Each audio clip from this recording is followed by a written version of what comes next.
Okay, I grabbed him some lunch, burgers, fries, drink. He's probably hungry. Nah, take that back. You know I got 3 other kids in here. You can't just feed one and skip the This rest. is for my son. I can't afford to feed everybody every time. I can't help but reword it in a way that implies intent or calls someone ungrateful. However, I can make it into a clear, interesting introduction. These kinds of situations can be challenging, particularly when support expectations persist after a breakup. Tension and confusion can easily arise when both parties are not in agreement. That I promise you won't want to miss a single footage of some of the most talked about relationship incidents of the recent past. So you said, how old is he? Hayden? Yeah. He's 1 month. So he only 1 month old? Yeah, he's gonna be 2 months in 3 days. Oh, so why you ain't tell me you had a 1 month old? I have to tell you everything. Huh? But we on a date. I think that's something you should tell me. You seen the stroller? Yeah, after you pulled up here, I was already sitting down waiting on you. I mean, you told me you had, What? not a baby. You didn't tell me that's what was taking you so long. And then you come here, you order all this food, all these drinks. You got this baby. How are you drinking and you have a 1 month old? You know, they say that that's just a myth with the whole drinking, transferring to the milk and all that. Okay? I'm just confused though. You never told me you was bringing what's the baby name? Hayden. Hayden. And he has a twin, Brayden. He has a twin? But Brayden's 1. So you have a 1-year-old and a 1 month old? Yeah. And you already on a date? Already? Nothing wrong with that. Yeah. That is undoubtedly the source of the disconnect. Tension might arise immediately if one person believes that certain information don't need to be discussed while the other expects transparency up front. Many people would prefer to know before meeting because something like having a child is a big part of their lives. Setting clear expectations to ensure comfort on both parties is more important than having a right. You're experiencing surprise and frustration when that kind of information isn't presented beforehand. I went on a date last night, and me and my 8 kids, and the man left us at the table. I could think of 8 reasons why he might have left you at the table, but go on. Talking to this man for a few months now, or whatever like that. He knew I had 8 kids. He wanted to take me out on a date. He was already at the restaurant, and I was like, yeah, I'm home, getting me and my kids together. He did not say anything. Because one would assume that you're getting your kids ready to be dropped off at a babysitter's house while you go on your date. We get to the restaurant, he then says, why did you bring your kids? Sir, why wouldn't I bring my kids? You need to get to know me and my kids, especially on our first date. Oh, so you just be letting anyone around your kids? Y'all, please tell me why this man went to the restroom and never came back. Left me and all 8 of my kids at the restaurant. Again, I could think of 8 reasons why he didn't come back. Mind you, I did not have any money. You went on a date with your 8 kids with no money, expecting this man that you've never met before to pay for you and your 8 kids. Got it. I had to call my mother and my baby daddy so that they could send me money to pay for me and my kids. Called your mom and your baby daddy. To put plainly, there didn't seem to be a single woman in the bar. With the same kind of people occupying almost every seat and nook, the space felt distinctly one-sided. It was noticeable enough to cause anyone to stop and reconsider their surroundings. Nevertheless, the general mood didn't feel walled off or unwelcoming. In fact, it seems that most people at table would probably be kind if someone approached them and asked a seat. The atmosphere was one of openness, where someone could readily make room without hesitation with only a simple request and fundamental respect. So I had to make a TikTok about this, y'all. Me and my girlfriend went out last night for drinks at a bar in Dallas. And I just want to say, what happened? What happened with the chivalry? You see that bar? You see the bar full of men sitting down, literally just watching women in heels stand up. what happened to the men? Like, I'm so not used to this, and I. To put plainly, there didn't seem to be a single woman in the bar. With the same kind of people occupying almost every seat and nook, the space felt distinctly one-sided. It was noticeable enough to cause anyone to stop and reconsider their surroundings. Nevertheless, the general mood didn't feel walled off or unwelcoming. In fact, it seems that most people at a table would probably be kind if someone approached them and asked a seat. The atmosphere was one of openness, where someone could readily make room without hesitation with only a simple request and fundamental respect. Such a great outing. I was a little leery about meeting up with you, but thank you for coming out for brunch. This was a great situation. This was fun. Yeah. Are you all ready for the check? Yeah, absolutely. Are we together or separate? It's gonna be separate. Yeah, separate. Separate. Yeah. I mean, I thought when we talked that you had the understanding of what we was doing. We was just coming out to meet and, You didn't give me no heads up about that though. I thought that I don't know what made you think I was supposed to be paying. You asked me to come and meet you for brunch today. But it was a first meet and greet. So why would you think that I'm automatically paying just because I asked you Because that's to what y'all meet do. you? Like, you gotta be joking. I initially didn't even want to come here. You suggested. I think I can give you guys a couple minutes, settle this out. Yeah. I appreciate it, man. No. I hope you. I'm paying my way. I don't think so. Boom. Okay, so I want you guys to cover my bill and call me an Uber. Well, whoever's gonna pay for your Uber, and they need to send some money to my Cash App to take care of this meal because I'm not. Sit down. Listen. You got me messed up. You got me all the Wow. Well. Nice meeting you, buddy. Take care. All right. The speed with which her entire attitude changes in this instant is startling. A few seconds ago, the atmosphere was lighthearted and carefree, with easy talk and laughter setting the tone. She showed no symptoms of nervousness and seemed at ease, totally focused and obviously enjoying the situation. The moment the bill becomes her responsibility, the atmosphere abruptly changes. Her countenance tightens as her energy level decreases, making the shift obvious and instantaneous. Without much thought, she decides to leave completely, transforming what had begun as a fun outing into a sudden and revealing departure. They talking to your son the whole time. I didn't know you were going to bring a kid with you. What's up with that? So hold on, so you just brought me out to take you and your kid out to eat? Damn right, yep. Use your money, your pockets. So you really brought your son on a date? Come on, man. And you're going to order appetizer, you order everything, whatever. So what are we supposed to be doing after this? I thought we had plans after the date. Okay, bet. That's what's up. So you don't hear me now? That tastes Yo. We're talking. Look, you've been on this date talking to your son the whole time. I didn't know you were going to bring a kid with you. What's up with that? So hold on, so you just brought me out to take you and your kid out to eat? Damn right, yep. Use your money, your pockets. So what we doing after this? Are we dropping him off to his daddy's or what? What are we doing? Nope. Yo, that's crazy, man. Peace. Excuse me, sir. Hey, can you go ahead and spit that? One of the most peculiar dates to observe could be this one. He sits there with little to no interaction as the woman focuses all of her attention elsewhere rather than interacting with her partner. He is never really included in the conversation in any significant way. Thus, the relationship seems strange from away. The unexpected appearance of her child, who has not been mentioned before, adds even greater surprise. The misunderstanding is further compounded by the fact that there was no indication that she would be taking her son with her. From the outside, it creates an awkward situation when the date itself is virtually ignored and the focus completely shifts. So I had a man today ask me if I was ready for a serious relationship. So to answer that, my aunt suggested this. To start to say, yeah, I'm serious. I'm serious for somebody to take care of my mortgage.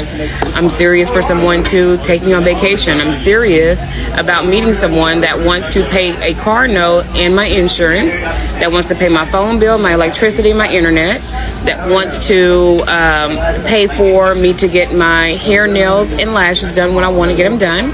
Seriously ready for somebody to put gas in my car every Sunday. I'm seriously ready for somebody that, wants to be a stepdaddy. Well, real daddy these days. I don't believe in step. Nah, see, they try to make it seem like it's glorious to get used. And that's not the play no more. And guys are smart. They're very, very smart. Like, you can't even run this play if you are the baddest chick. If you are a Los Angeles 10 or a Miami 10, you can't run this play no more. Because guys is woke up. So, of course, there's going to be some simps. But she started throwing all of this extra stuff in. And I'm going to tell you, of course, you already know what the biggest red flag was. Being a step what? A step crash dummy? Where his real daddy at? You know, I'm always wondering why these women don't go back to the children's father, or how they were not able to vet effectively for the man that they wound up having children with. But then they want somebody to come in and step in and play daddy to, if it's a small child, it's just as bad as if it's a big child. If it's bigger, it's probably more likely to be getting out soon. So you got to come in and you got to play step baby daddy, step crash dummy, play another man's save game. And then you got to fill up her car. Right? Because look, they didn't say nothing about love. They didn't say nothing about, honor, relationship, God-fearing. They didn't say anything about humility. She didn't say nothing about what she would do to add value into the relationship for a person that's willing to fulfill all of these roles. Now, don't get me wrong. I'm not telling the guy that he should be filling these roles. But I'm just saying the sentiment is just evil. I think women are evil, right? Today, the ones today are evil. 100% they have to be, because no way on God's green earth would you ever see a man phrase or answer a question in this manner. Now, they lucky, because you got to remember, they lose an aura every single day. Every single year you lose a little bit of. Once everything is set up, I don't think many individuals will be able to stay in a setting like this. Her list appears to be mostly concerned with material gains and monetary expectations, with less emphasis on shared values, emotional connection, or reciprocal work in the partnership. When viewed from the outside, it appears to be a one-sided arrangement where the focus is mostly on the financial contributions of one individual. Because strong partnerships typically depend on respect, understanding, and equal participation from both parties rather than just money or belongings, that kind of mismatch frequently raises worry. What's that?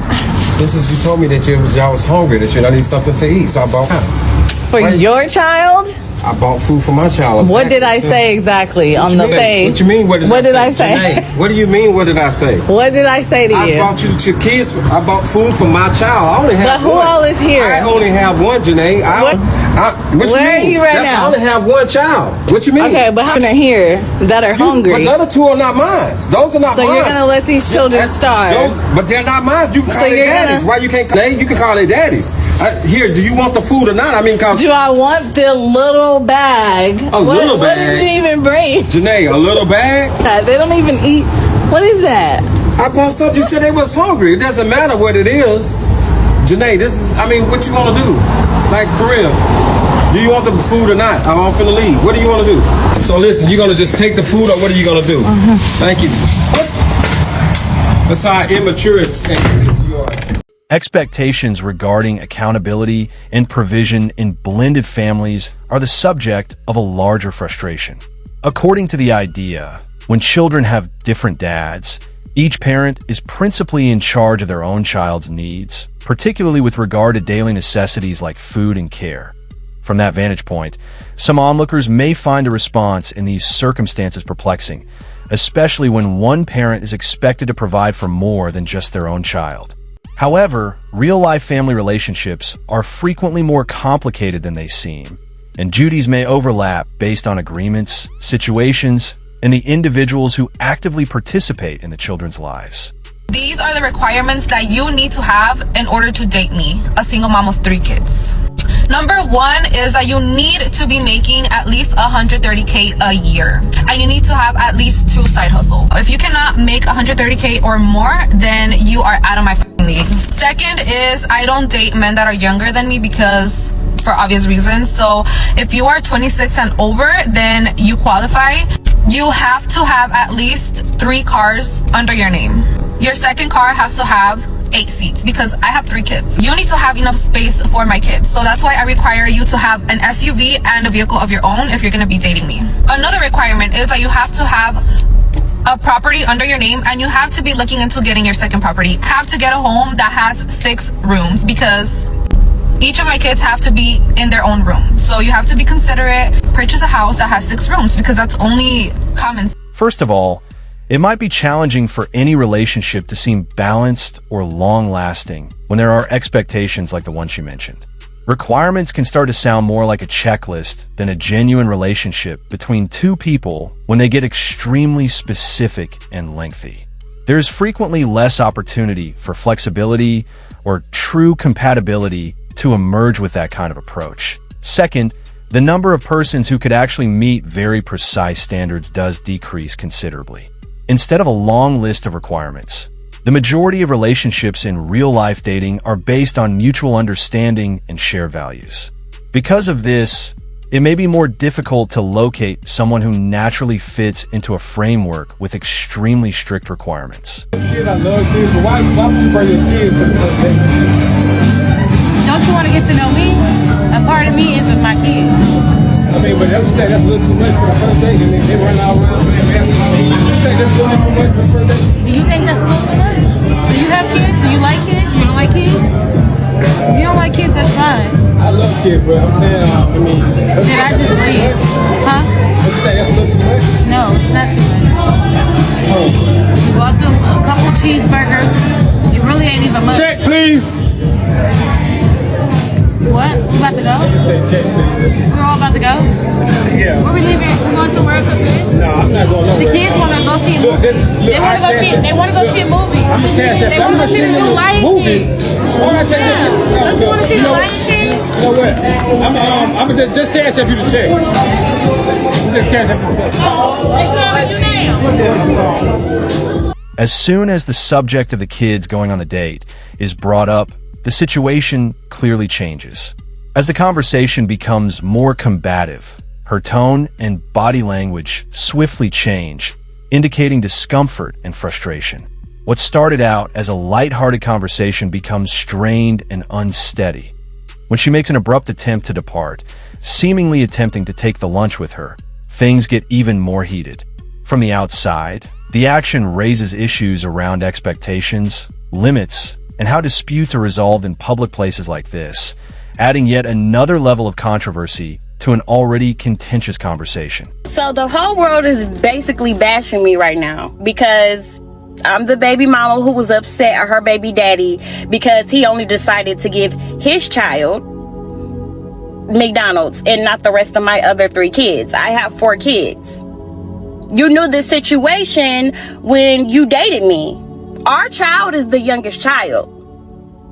So keep that in mind before y'all make me the villain. That means all my other kids knew him. He was buying the McDonald's when we were together. My kids have to go through a transition of our breakup as well. Like, yeah, me and you broke up, but my kids got to feel it too. So now my kids have to see only one of their siblings get McDonald's and not the rest of them. And they know it's coming from you because, of course, like me and you used to be together. They used to see you. You used to do it for them. But now you don't want to do that for them anymore. Like, to me, that's petty. That's petty. Like, it's not fair. Like, you're not finna give one child McDonald's and not all the other kids McDonald's. Like, I'm not going. And then on top of that, you mean to tell me you can dib and dab and want to do it sometimes, but yet you can't feed all my other kids McDonald's though?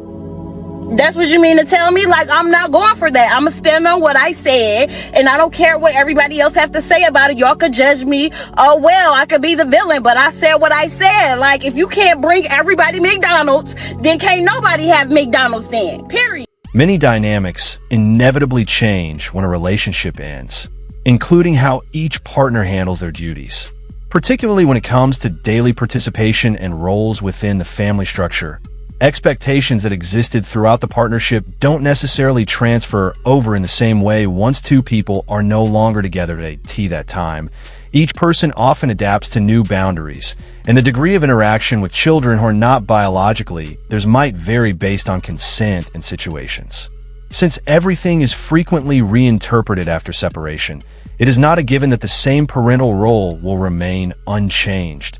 Additionally, as this situation develops, the last clip provides a new layer that sharpens the emphasis of the entire narrative and reveals even more about how the encounter turns out in the end. I'm paying for my meal and your meal. I'm not paying for your kids' meal. No. Yes, you are. No, I'm not paying for their kids' meal. No.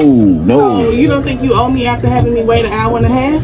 I told you I owe you. I owe you when I take you out. Okay, Again. and so you're gonna pay for my kids' food? No, I'm not doing that. Can you please go ahead and I'm not doing that. No. Hold up, beautiful. Hold up. Don't do that. Don't do that. Why you not bring two, please? What's in there, Kiera? Bring 2 orders. Why should I do that, Kiera? Because you sitting right here on the date. I was late to the date. You bring 2 orders. But I'm saying, why would I get her kids food? Why would I get her kids some food? They with their daddy. She was right here. Their daddy should be feeding them. She was waiting. You say you ordered a steak for your son. How old is he? He 8. He 8 eating steak. He eating 7. Y'all eating? Nah, hell no. I'm straight. I'm cool. Don't put that on my bill. Give him Don't put that on me. Make sure you put a side of A1 sauce as well. He paying for all of this today. I'm not paying for all that. No, I'm not paying for all that. Yes, you are. Additionally, she begins adding tiny extras like A1 sauce to the order that weren't actually part of the original request. It becomes one of those times when the specifics of the circumstance begin to take center stage above the initial plan itself, slightly altering the interaction's tone. However, some observers may perceive this as an early point in the conversation where expectations and behavior become extremely evident. In that regard, the first meeting, some would contend that it helps prevent wasted time on both sides because it ultimately reveals a lot about how things might unfold in the future. That concludes the video, giving viewers a lot to consider about how initial impressions and seemingly insignificant actions may influence a situation.